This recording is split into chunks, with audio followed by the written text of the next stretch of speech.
পররাষ্ট্রমন্ত্রী ডক্টর খলিলুর রহমানকে নিয়ে সেই জল্পনা কল্পনা সত্য হচ্ছে, বারবার সত্য হচ্ছে, বারবার প্রমাণিত হচ্ছে।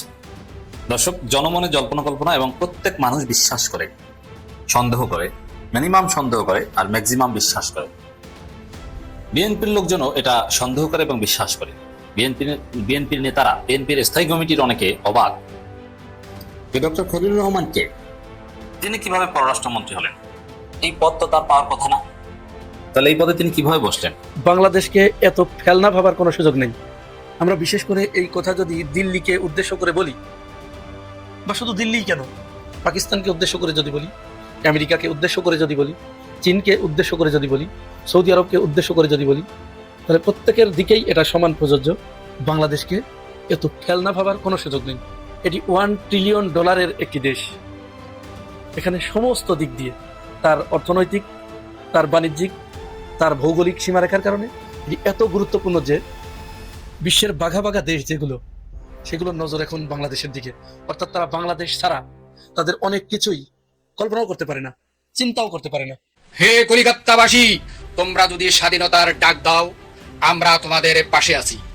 তোমরা আমাদের জাতিগতভাবে ভাই, তোমরা বাঙালি, আমরাও বাঙালি, তোমার ভাষা আমার ভাষা একই ভাষা। তাই কোনো বাঙালি জাতি অন্য কোনো জাতির কাছে পরাধীন থাকুক, দ্বিতীয় শ্রেণীর নাগরিক হিসাবে বেঁচে থাকুক, সেটা আমরা চাই না। তাই তোমরা যদি মনে করো তোমাদের ভাষা আছে, বর্ণ আছে, দেশ আছে, তোমরা একটি স্বাধীন সার্বভৌম রাষ্ট্র গঠন করবে, আমরা তোমাদের পাশে আছি, আমরা তোমাদেরকে সহযোগিতা করব। আর যদি মনে করো যে না, আমরা এপার বাংলা ওপার বাংলা, আমরা দুটি ভাই, আমরা এক হতে চাই, তাহলে ওয়েলকাম, আমরা তোমাদেরকে সাদরে আমন্ত্রণ আমরা গ্রহণ করে নিব, কারণ জাতিগতভাবে তোমরা আমাদের ভাই। এমনকি ডক্টর খলিলুর রহমানকে বাদ দেওয়ার জন্য প্রস্তাবও দিয়েছিল বিএনপির নেতারা। মন্ত্রী পরিষদের শপথের দিনের আমার দেশ পত্রিকার খবর। তো দর্শক, কিন্তু খলিলুর রহমানকে বাদ দেওয়া হয়নি। খলিলুর রহমান প্রভাবশালী মন্ত্রী হিসেবে টিকে আছেন। তো দর্শক, তখন সবাই সন্দেহ করছিল যে এই খলিলুর রহমান স্বাভাবিক কোনো ব্যক্তি নয়, তাকে আমেরিকা এবং ভারত পছন্দ করে বসিয়েছে তাদের এজেন্ডা বাস্তবায়নের জন্য, তাদের পারপাস সার্ভ করার জন্য। হ্যাঁ, তো এই যে সন্দেহ, বিএনপির লোকজনেরই সন্দেহ আর অন্য সবার সন্দেহ। এখানে সন্দেহের আরেকটু অ্যাডভান্স ভার্সন আছে যে ডক্টর খলিলুর রহমান সেই যে লন্ডন বৈঠক, ইউনুস তারেক, সেই বৈঠকের মূল আয়োজক ছিলেন খলিলুর রহমান। এবং সেই বৈঠকে সবকিছু ঠিকঠাক করা হয়েছিল যে ইউনুসকে কিভাবে ক্ষমতা আনা হবে, কিভাবে একটা মেটিকুলাস ডিজাইন ইলেকশন ইঞ্জিনিয়ারিং করা যাবে, কিভাবে ধাপে ধাপে তারেক রহমানকে বাংলাদেশে আনা যাবে, এবং কিভাবে হুট করে তাকে প্রধানমন্ত্রী বানানো যাবে, এবং প্রধানমন্ত্রী বানিয়ে কিভাবে হুট করে তিনি সেই মন্ত্রিপরিষদের পররাষ্ট্রমন্ত্রী হবেন। এই আয়োজনও সব খলিলুর রহমান করেছেন। এমনকি ইউনুসকে কনভিন্স করা, ইউনুস চেয়েছিলেন যে একটা নিরপেক্ষতা বজায় রাখতে, ইতিহাসের বা শতবর্ষের শ্রেষ্ঠ নির্বাচন উপহার দিতে চেয়েছিলেন প্রফেসর ইউনুস, যেন একটা ফেয়ার ইলেকশন হোক। কিন্তু ইউনুসকে কনভিন্স করে বিএনপিকে জিতিয়ে দেয়া এবং বাংলাদেশকে মার্কিন তাবেদার রাষ্ট্রে পরিণত করা, এগুলো সবকিছু নেপথ্যে ছিল ডক্টর খলিলুর রহমান। হ্যাঁ, আই রিপিট দিস টার্ম, বাংলাদেশকে মার্কিন তাবেদার রাষ্ট্রে পরিণত করা।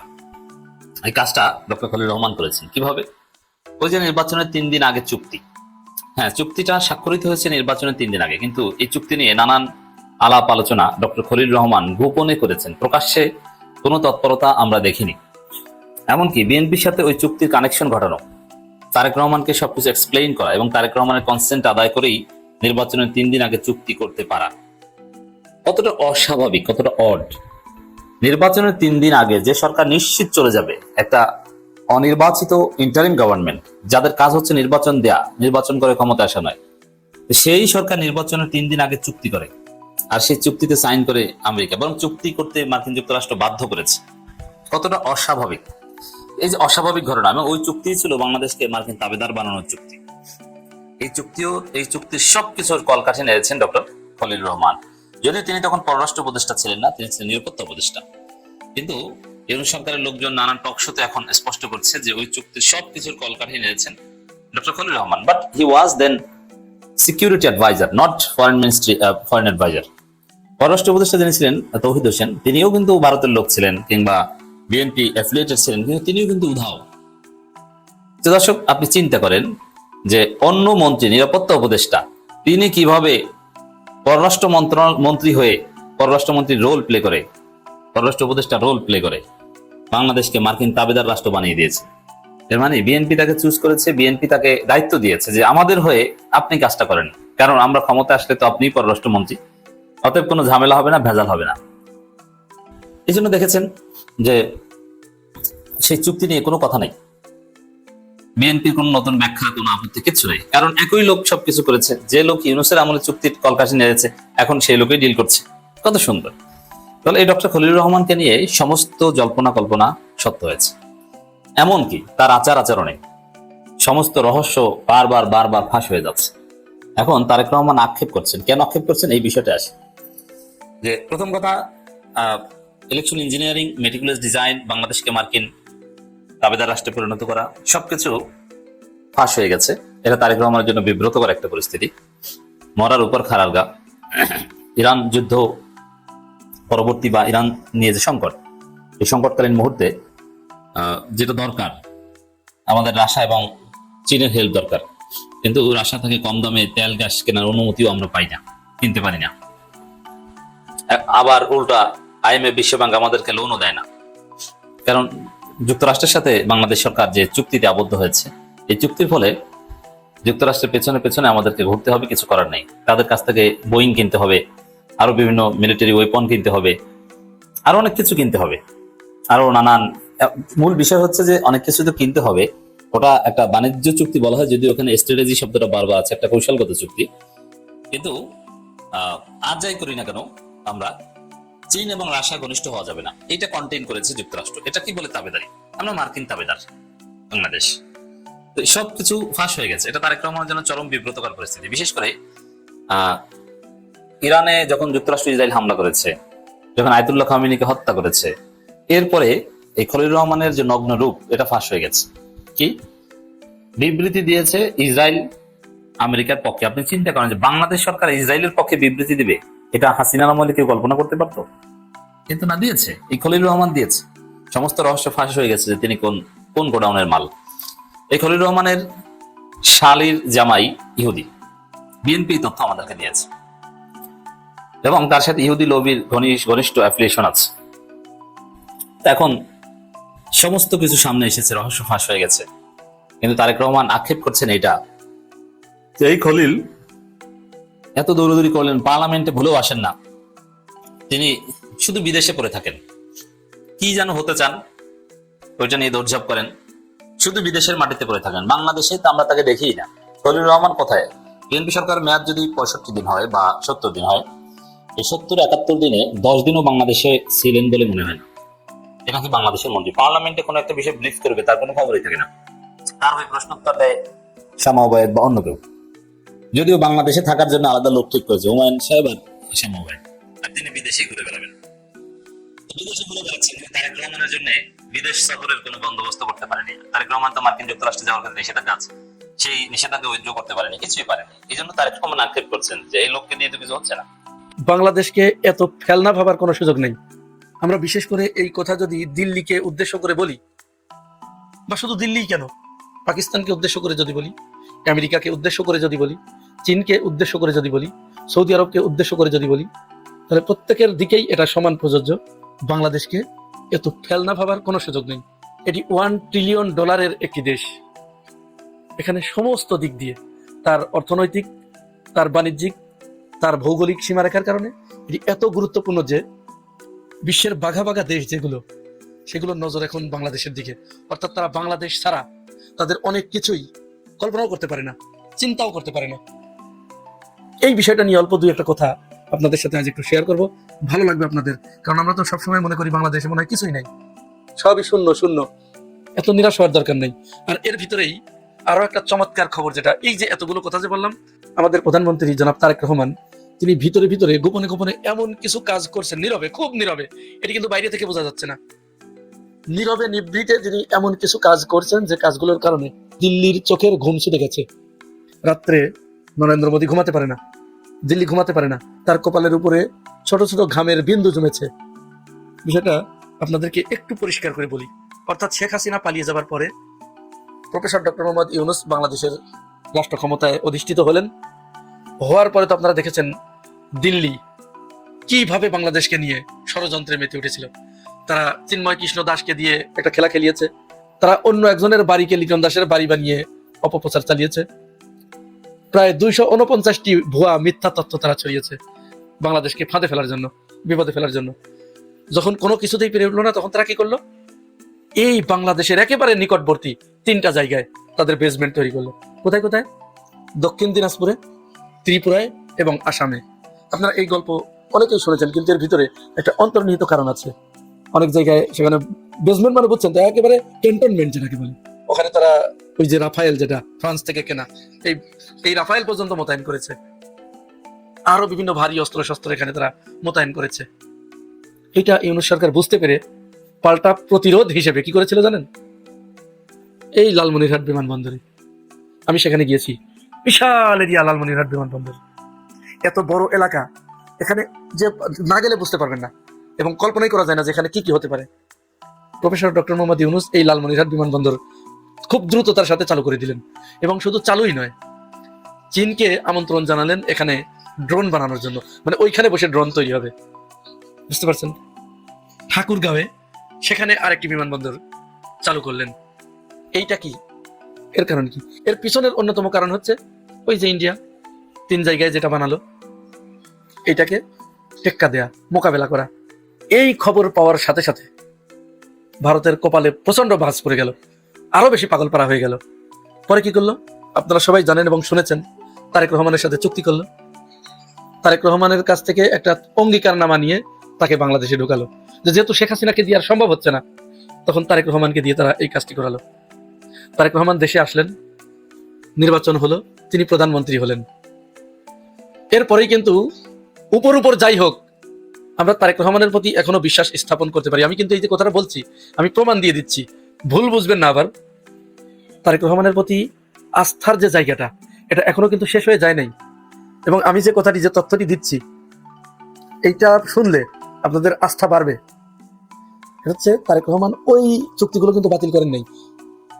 দিল্লি তাকে বলেছিল যে তোমাকে এই চুক্তিগুলো বাতিল করতে হবে, তারপরে শেখ হাসিনাকে বাংলাদেশে ফেরত নিতে হবে, তাকে রাজনীতির সুযোগ দিতে হবে, ইত্যাদি ইত্যাদি আরো অনেক কথা বলেছেন তারেক রহমান। শুধু মানে খুব বুদ্ধিদীপ্ততার সাথে ঠান্ডা মাথায় দেখেছে যে এখানে মাথা গরম করলে চলবে না, সে এই জাতীয় আর কি।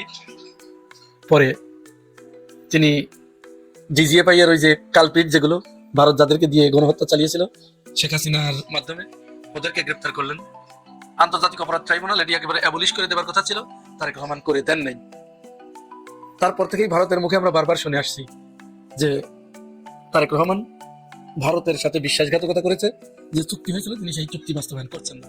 এর ভিতরে তারেক রহমান সবচেয়ে মারাত্মক যে কাজটি করেছেন, সবচেয়ে যুগান্তকারী সিদ্ধান্ত আমি মনে করি এটা, পাকিস্তানের সাথে যে 17 যুদ্ধ বিমানের চুক্তি করে ফেলেছিলেন, ইউনূস করে গিয়েছিলেন, ভারত তাকে নিষেধ করেছিল যে এই চুক্তি বাতিল করতে হবে। তারেক রহমান এই চুক্তি তো বাতিল করেনি নাই, উল্টো আপনারা জানেন, এই খবর শুনেছেন, বাংলাদেশ থেকে কয়েক সূত্রে কয়েকটা খবর পাওয়া গেছে, কেউ বলছে 22 জন, কেউ বলছে 30 জন, এরকম পাইলটকে পাঠিয়েছে পাকিস্তানে। কি জন্য? ওই যে 17 যেটা, কিন্তু পাকিস্তানের তৈরি স্টিলথ বিমান। স্টিলথ মানে হচ্ছে রাডার ফাঁকি দিতে পারে, খুবই আধুনিক, একেবারে যুগ উপযোগী, সর্বাধুনিক যেটা। এটা ওইখান থেকে তারা চালানো শিখে চুক্তিকৃত যে বিমানগুলো সেগুলো নিয়ে আসবে। ভারতের চোখে ঘুম থাকার কথা? ঘুম থাকার কথা না, একেবারে ঘুম উড়ে গেছে। তারেক রহমান এই কাজটি কিন্তু অত্যন্ত গোপনে, নীরবে করেছেন, এবং এটি করেছেন কার সাথে?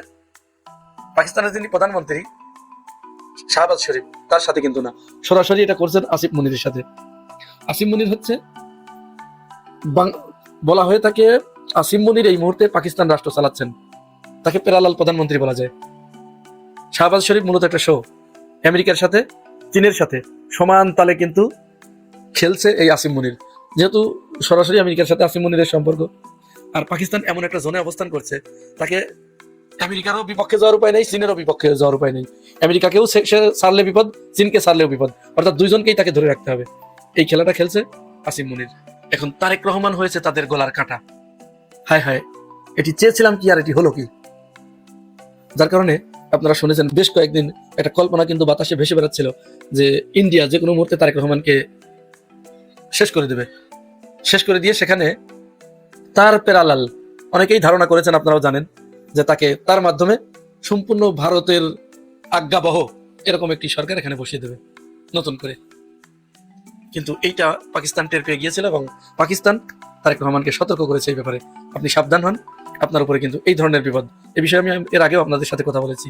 এরই সর্বশেষ যে খেলাটি, সেই খেলাটি হচ্ছে ভারতে আপনারা জানেন যে 5টা অঙ্গরাজ্যে সেখানে নির্বাচন হয়ে গেল এই কয়েকদিন আগে, বিধানসভা নির্বাচন।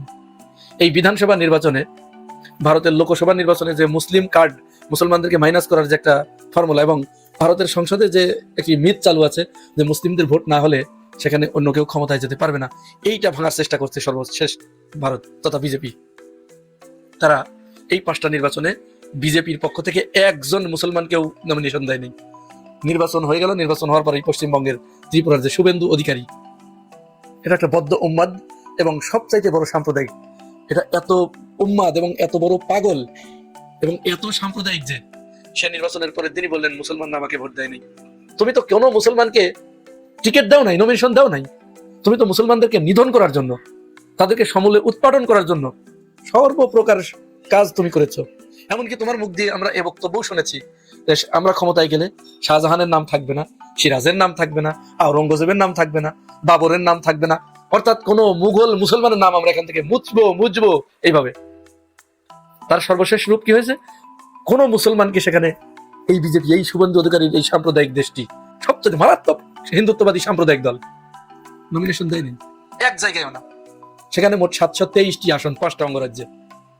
এই 723টির ভিতরে তৃণমূল এবং ইউডিএফ এ থেকে মোট 104 জন মুসলিম প্রতিনিধি বিজয় লাভ করেছে।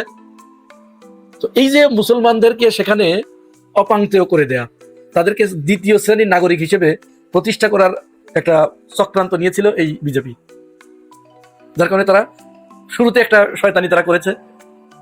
সেখানে 91 লক্ষ মুসলমান এবং মথুরা সম্প্রদায়কে তারা ভোটার লিস্ট থেকে বাদ দিয়েছে, জাতীয় নাগরিকত্বই তাদেরকে দেয়নি। তাহলে ভোটার লিস্টে যদি 91 লক্ষ মুসলমান থাকতো আরো কিন্তু আসন সংখ্যা বাড়তো। তারা এইটা প্রমাণ করার চেষ্টা করছে যেখানে মুসলমানরা কিছুই না, অর্থাৎ মুসলিম শূন্য একটি দেশ গড়ার প্রথম পদক্ষেপে তারা এগিয়ে যাচ্ছিল। তারপরে শুভেন্দুর ওই কথার পরে যে মুসলমানরা আমাদেরকে ভোট দেয় নাই, এইটা বলার পরেই তো সারা দেশে দেখেছেন আপনারা এই কয় অঙ্গরাজ্যে তারা তৃণমূল নেতাকর্মীদের বাড়িঘরে হামলা চালিয়েছে, ভাঙচুর করেছে, অগ্নিসংযোগ করেছে। এর ভিতরে অধিকাংশ মুসলমানদের বাড়িঘরে হামলা চালিয়েছে, ভাঙচুর করেছে, অগ্নিসংযোগ করেছে, তাদেরকে পায়ের সাথে সুতা বেঁধে, দড়ি বেঁধে মোটরসাইকেলের পিছনে বেঁধে দিয়েছে। এরকম লোমহর্ষক ঘটনা পর্যন্ত আপনারা দেখেছেন। এত বড় সাম্প্রদায়িক একটি শক্তি, এত কিছু করার পরেও তারা তাদের যে চালটা ছিল এটি মাঠে মারা গেছে এই কারণেই যে এই বাংলাদেশকে মূলত তারা একটা শিক্ষা দিতে চেয়েছিল যে আমরা সব পারি, এখানে এটা করছি, তোমাদের ওখানে ওইটা করবো, যার কারণে আমরা ত্রিপুরা, আসাম এবং দক্ষিণ দিনাজপুরে বেসমেন্ট তৈরি করছি। কিন্তু ওই যে বাংলাদেশ ভৌগোলিকভাবে তার অবস্থানটা এত মজবুত, অর্থনৈতিকভাবেও দুর্বল নয় এবং আন্তর্জাতিক সম্প্রদায়ের কাছে, বহির্বাণিজ্যের কাছে, বহির ভৌগোলিক অবস্থানের কারণে এমন একটা অবস্থানে, এমন একটা জোনে অবস্থান করছে, তার কারণে এখানে আমেরিকার আগ্রহ আছে, এখানে চীনের আগ্রহ আছে, এখানে সৌদি আরবের আগ্রহ আছে। সৌদি আরব হচ্ছে বিশ্বের অন্যতম অর্থনৈতিক পরাশক্তি, চীন সামরিক এবং সমস্ত শক্তি, আমেরিকাও সমস্ত দিক দিয়ে শক্তির বলয়, শক্তির কেন্দ্র। তাহলে পাকিস্তান একটা শক্তির কেন্দ্র। এই সমস্ত শক্তির কেন্দ্রগুলো বাংলাদেশের দিকে কিন্তু তাদের ফোকাসিংটা অনেক বেশি, যার কারণে এখানে আর ভারত তো এখানে তার বাংলাদেশ না হলে চলবেই না। আগে যে দেশগুলোর নাম বলেছি তাদেরও বাংলাদেশ না হলে চলবে না, ভারতেরও চলবে না। সুতরাং বাংলাদেশকে এত ফেলনা ভাবার কোনো সুযোগ নেই। যেহেতু এই দেশগুলোকে বাংলাদেশ ছাড়া চলবে না, সেহেতু তার একটা গুরুত্ব আছে, আর গুরুত্ব আছে বলেই তাকে নিয়ে যে কেউ সিনেমিনি খেলতে পারবে না। সর্বশেষ এইটার পথে আরো এক ধাপ এগিয়ে গেছেন তারেক রহমান, যে 17 এটা ক্রয়ের জন্য পাইলট পাঠিয়েছেন প্রশিক্ষণের জন্য। লালমনিরহাট বিমানবন্দর সেটি তারেক রহমান অব্যাহত রেখেছেন, বন্ধ করেন নাই। ঠাকুরগাঁও বিমানবন্দর ওটিও অব্যাহত রেখেছেন, বন্ধ করেন নাই। সব মিলেই দিল্লির চোখের ঘুম তারেক রহমান কেড়ে নিয়েছেন, এটি নিশ্চিতই বলা যায়। প্রিয় ভাই বোনেরা, আপনারা কি মনে করেন জানাবেন মন্তব্যের ঘরে। আর যদি চ্যানেলে নতুন হয়ে থাকেন তাহলে চ্যানেলটি সাবস্ক্রাইব করে পাশে থাকবেন। আজ এ পর্যন্তই, ভালো থাকবেন, আল্লাহ হাফেজ। হে কলিকাতাবাসী, তোমরা যদি স্বাধীনতার ডাক দাও, আমরা তোমাদের পাশে আছি। তোমরা আমাদের জাতিগতভাবে ভাই, তোমরা বাঙালি, আমরাও বাঙালি, তোমার ভাষা আমার ভাষা একই ভাষা। তাই কোনো বাঙালি জাতি অন্য কোনো জাতির কাছে পরাধীন থাকুক, দ্বিতীয় শ্রেণীর নাগরিক হিসাবে বেঁচে থাকুক, সেটা আমরা চাই না। তাই তোমরা যদি মনে করো তোমাদের ভাষা আছে, বর্ণ আছে, দেশ আছে, তোমরা একটি স্বাধীন সার্বভৌম রাষ্ট্র গঠন করবে, আমরা তোমাদের পাশে আছি, আমরা তোমাদেরকে সহযোগিতা করব। আর যদি মনে করো যে না, আমরা এপার বাংলা ওপার বাংলা, আমরা দুটি ভাই, আমরা এক হতে চাই, তাহলে ওয়েলকাম, আমরা তোমাদেরকে সাদরে আমন্ত্রণ আমরা গ্রহণ করে নিব, কারণ জাতিগতভাবে তোমরা আমাদের ভাই। তুমি ইচ্ছা করলে এই মুহূর্তে তুমি হিন্দু, এই মুহূর্তে পরিবর্তন করে তুমি হতে পারো মুসলিম, খ্রিস্টান, বৌদ্ধ, হিন্দু, আমার বেলাও তাই। কিন্তু তুমি কিয়ামত পর্যন্ত যদি চেষ্টা করো, কিন্তু তুমি যে বাঙালি, এই বাঙালিত্ব পরিবর্তন করার মতো ক্ষমতা তোমার নাই, পৃথিবীর কারো নাই। তুমি হয়তো বাস করতে পারো ইংল্যান্ডে, তুমি ভালো ইংলিশ জানতে পারো, কিন্তু তোমাকে কেউ সে ইংলিশম্যান বলবে না। সেখানেও থাকলেও পৃথিবীর যেই প্রান্তেই থাকো তোমাকে বাঙালি বলবি। তুমি চাইনিজে থাকো, চাইনিজ ভাষা বলতে পারো ভালো, কিন্তু তোমাকে কেউ চাইনিজম্যান বলবে না, তোমাকে বাঙালি হিসাবে পরিচিতি পাবি। তাই বাঙালি জাতি অন্য কোনো জাতির কাছে পরাধীন থাকুক, তারা এই বাঙালি জাতি অন্য কোনো দেশের তৃতীয় শ্রেণীর নাগরিক হিসাবে বেঁচে থাকুক, এটা আমরা চাই না। বাঙালি জাতি বীরের জাতি। 1971 সনে আমরা যদি ধর্মের ভিত্তিতেই এই রাষ্ট্র বিবেচিত হইতো, জাতি বিবেচিত হইতো, তাহলে আমরা পাকিস্তানের সাথেই থাকতাম। কিন্তু ধর্ম দিয়ে কখনো জাতি বিবেচিত হয় না। জাতি বিবেচিত হয় জাতিসত্তা দিয়ে, জাতীয়তা দিয়ে জাতির বিবেচিত হয়। তাই তোমরা আমাদের জাতি ভাই, বাঙালি ভাই, তোমাদের ভাষা আছে, বর্ণ আছে, দেশ আছে, তোমরা কেন অন্য কোনো জাতির দাসত্ব করবে? তাই তোমরা যদি স্বাধীনতার ডাক দাও, আমরা সর্বক্ষেত্রে তোমাদের পাশে আছি। আমাদের সেনাপ্রধান উপেন্দ্র ত্রিবেদীর বালচোষা আক্কল, তাদের বাপ হিন্দু, মা হিন্দু, দাদা হিন্দু,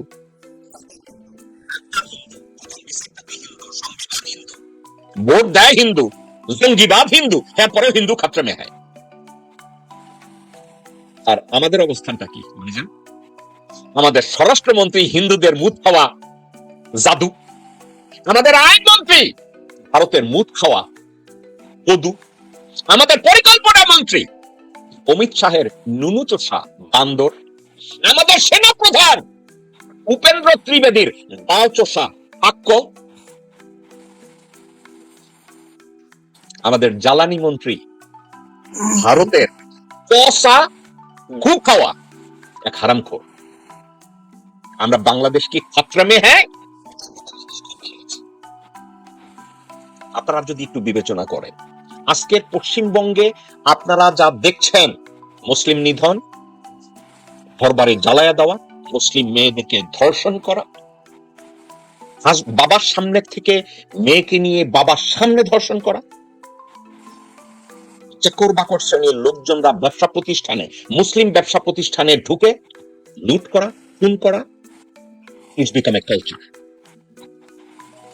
বিরক্তিকর কথা কি জানেন? ঠিক পশ্চিমবঙ্গের পার্শ্ববর্তী স্বাধীন রাষ্ট্র বাংলাদেশ একেবারে নিথর, নিশ্চুপ, কোনো কথা নাই। ওয়ারাস ভারতের কোন পত্রিকা ভারতের জন্য একটা টিভি চ্যানেলে বলে বাংলাদেশে হিন্দু নিধন হচ্ছে, আমাদের দেশের প্রধানমন্ত্রী লাফায়, প্রধান উপদেষ্টা লাফায়, সেনা প্রধান লাফায়, শাহরিয়ার কবিররা লাফায়, উপরেরা লাফায়, প্রথম আলো লাফায়, ডেইলি স্টার লাফায়। কিন্তু ভারতে যখন এই কাজগুলো হচ্ছে, আমরা সবাই নিশ্চল, নিশ্চুপ, নিথর। আমাদের দেশে বর্তমানে একটা সরকার আছে, তাদের ভূমিকা কি আপনারা তাকিয়ে দেখছেন? এরা কি সরকারের মতো আচরণ করে, নাকি তারা ভারতের একটা প্রদেশের প্রাদেশিক সরকারের মতো আচরণ করছে?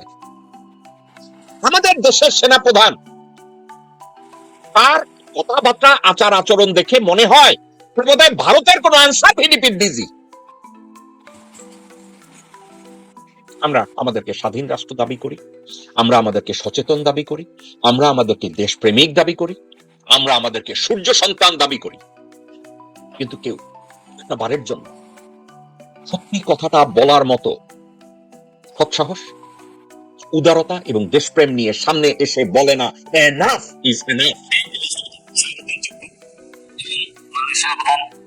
জনাব ওয়াকারুজ্জামানকে নিয়ে চারদিকে নানান গুঞ্জন শোনা যাচ্ছে যে হঠাৎ কি ঘটছে। দর্শক, প্রথমে শাহাবুদ্দিন চুপুকে নিয়ে বলি। এই শাহাবুদ্দিন চুপু লন্ডনে গিয়েছে, লন্ডন সফরে গিয়েছে, এটা নিয়ে নানান গুঞ্জন। কেউ বলছেন যে এটা একটা সেফ এক্সিট, সম্মানজনক বিদায়। আমি কিন্তু বলছি না, কেউ কেউ বলছে, আমি গুঞ্জনের কথা প্রথমে বলছি, তারপর একটা বিশ্লেষণ করে একটা কনক্লুশন আসবে। শাহাবুদ্দিন চুপ্পু এতদিন তার ডাক্তার দেখানোর প্রয়োজন হয়নি। ইউনূস ক্ষমতা ছিল তখন তিনি অসুস্থ হন নাই, কোনো ফলো আপের দরকার হয়নি। এখন বিএনপি ক্ষমতা এসেছে এবং পার্লামেন্টের প্রথম অধিবেশন শেষ হয়েছে, বিএনপি যেভাবে যা চেয়েছে সব শেষ হয়েছে। এখন তার ডাক্তার দেখানোর মানে ওই যেরকম সেক্স উঠে না, ওইরকম ডাক্তার দেখানোর উঠছে, এখন দেখানো লাগে এরকম।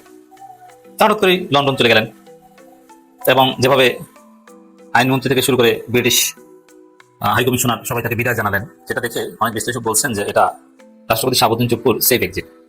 এবং কেউ বলছেন তিনি কি আর ফিরবেন, মনে হয় ফিরবেন না। ফিরলে কিভাবে ফিরবেন, কবে ফিরবেন, নানান জল্পনা কল্পনা। হ্যাঁ, এখন এটা সেফ এক্সিট হতে পারে, না হতে পারে, তিনি ফিরতে পারে, নাও ফিরতে পারে, রাজনীতি এমনই অনিশ্চয়তা। এখন এটা ওখানে যাওয়ার পরে নতুন আলাপ আলোচনা হতে পারে, কারণ এখন বাংলাদেশে যতদিন শাহাবুদ্দিন চুপ্পু আছেন ততদিন পর্যন্ত তিনি সাবঅর্ডিনেট, তার কোনো ক্ষমতা নেই, তিনি একজন গোলামের মতো, দাসের মতো।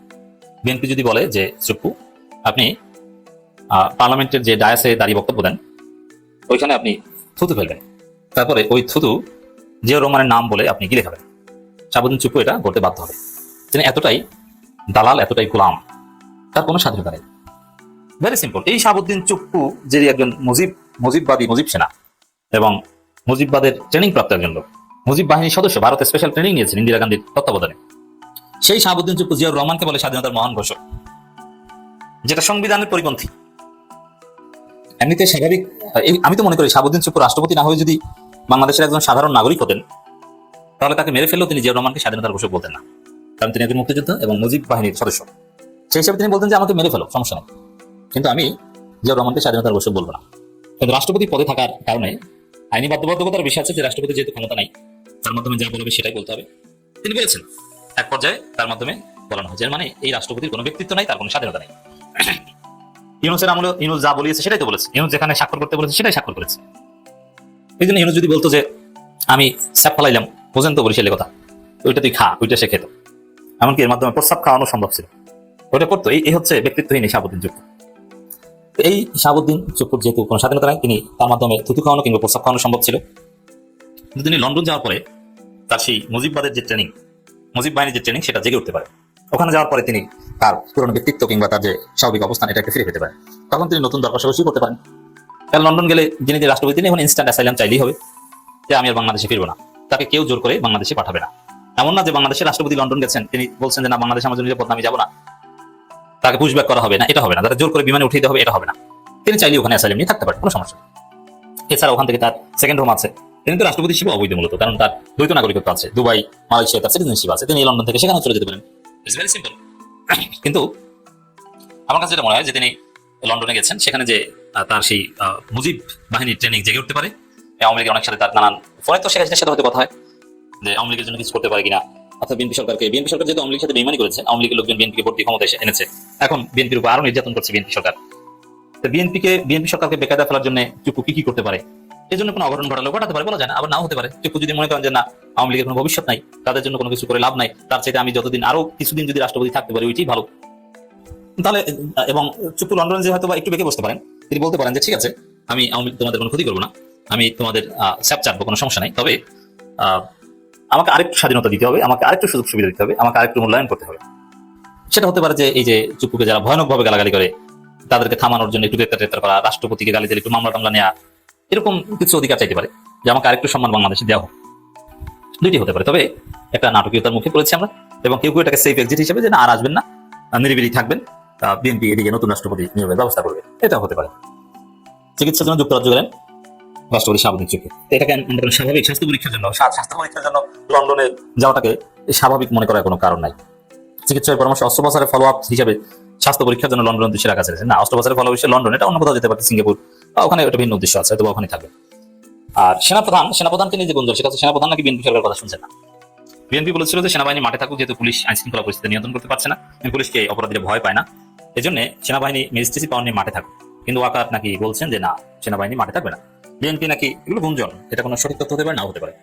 বিএনপি নাকি বলছে যে আমরা অপারেশন ক্লিন হার্ট 2 চালাবো, আর অপারেশন ক্লিন হার্ট চালাতে হলে তার নেতৃত্বে সেনাবাহিনীকে থাকতে হবে, এবং সেনাবাহিনী বিএনপির বড় বড় চাঁদাবাজ, বড় বড় মাদক ব্যবসায়ীদেরকে ধরবে, প্রয়োজন তাদেরকে গুলি দিয়ে হত্যা করবে। প্লিজ ভাই, 2001 সালে ক্ষমতা আসার পর যেরকম অপারেশন ক্লিন হার্ট চালাতে সহায়তা করেছিলেন ওয়াকার ভাই, এখন আবার একটু আমাদেরকে সেভাবে সহায়তা করেন, আমাদের উদ্ধার করেন, কারণ আমাদের লোকজন সব সন্ত্রাসী হয়ে গেছে, পুলিশ এদেরকে দমন করতে পারবে না। আপনারা চাইলে পারবেন, কিন্তু